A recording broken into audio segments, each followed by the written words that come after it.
Hello, fellow collectors and construction enthusiasts. Thank you once again for joining me for another brand new review on Diecast Emporium. You may have just seen the video that I filmed on the Motorart E215B excavator, the one with the demo shears. In that video, I promised that shortly thereafter I'd be filming a review on this version of the model, which is the 1/50th scale Motorart New Holland E215B with a long boom. So, as promised, here it is. Let's take a look at the packaging first, as we always do. It is in the clear window design, Motorart bottom left, diecast scale model 1/50 on the bottom right. Taking a look at one of the corners, you can see that the item number for Motorart is 13722. It is part of their high-tech line. And underneath here's all the copyright and relevant information if you need it. We won't spend a tremendous amount of time on that because it is nearly identical to what was on the other 215 review video. And again, if you haven't yet seen that, take a look at the top right corner of your screen. I will post a suggested link for that video. So be sure to check that one out after this video. All right, let's continue on with the unboxing. Just like the other model, it is held between two plastic pull-apart formers. You can obviously tell that this box has seen better days. But let's remain hopeful that there is no damage done to the actual model. Pull off the top piece of the two-piece plastic formers. Be careful what you grab onto because there are some potentially breakable pieces on this fragile model. You need to remove a couple different pieces that are designed to keep the tracks from separating during shipping because they are metal-linked tracks. And once you do that, you are ready to display your model free and out of the box. All right, let's go over the details and decals associated with this version of the model. Again, the paint is exceptional. It really captures the New Holland Kobelco era of yellow perfectly, along with the gray cab. A lot of these decals are going to be the same that you saw in the other video, but we'll go over them again just in case you didn't see that video. So we have New Holland Kobelco here. We have E215BLC. I would assume that the L is for the long boom setup. Here on the back you have New Holland Kobelco, a couple warning labels, and some red, which are supposed to be on the real machine, reflective stripes. On this side, the same New Holland Kobelco logo. E215BLC, and then up on the boom, or at least on this portion of the boom, warning label and New Holland spelled out right here. Some other highlights that I like on both versions of these New Holland models are the intricate hydraulic line details on each section of the boom and the stick. I think they look quite good. Some other details include a New Holland decal at the bottom. You have some protection on the cab. This is the same protection that's on the demolition shear version of this model, again, that I just reviewed previously to this. Also, there are two working lights, a couple different mirrors.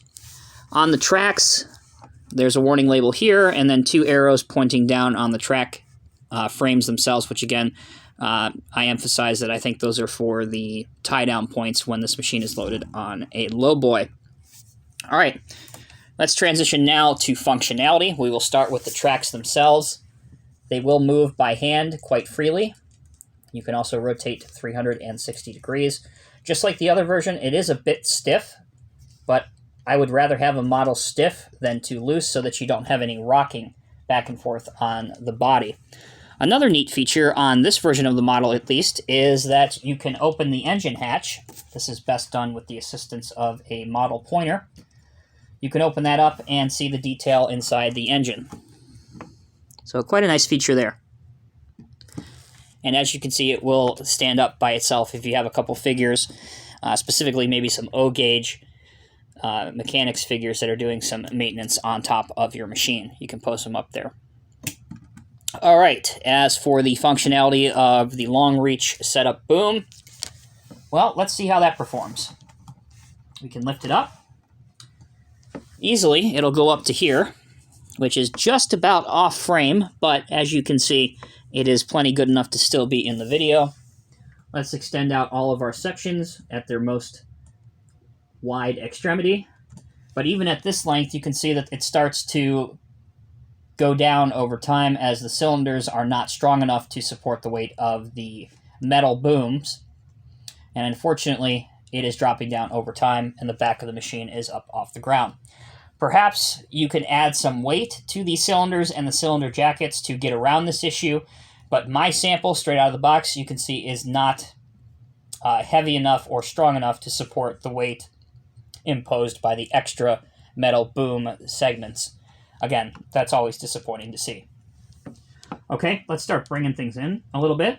So we'll curl the bucket in, move in a couple sections, so you can get a lot of interesting poses and looks on this model, for sure.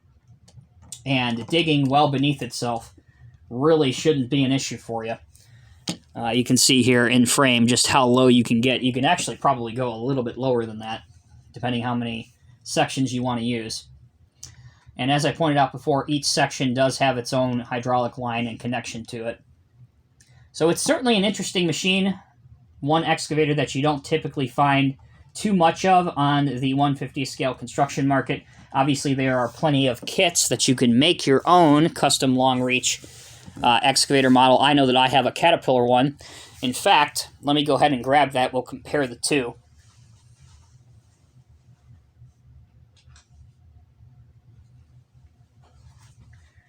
Excuse the dust, but here is my custom Caterpillar one.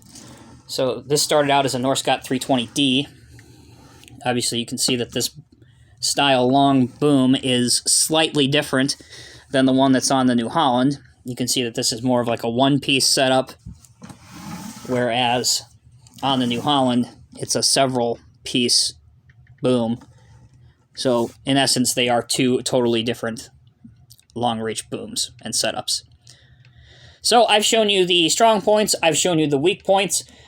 All things being considered, these are getting pretty difficult to find now. They are well over 10 years old, both this version and the one with the hydraulic shears or pinchers, whichever way you want to call it.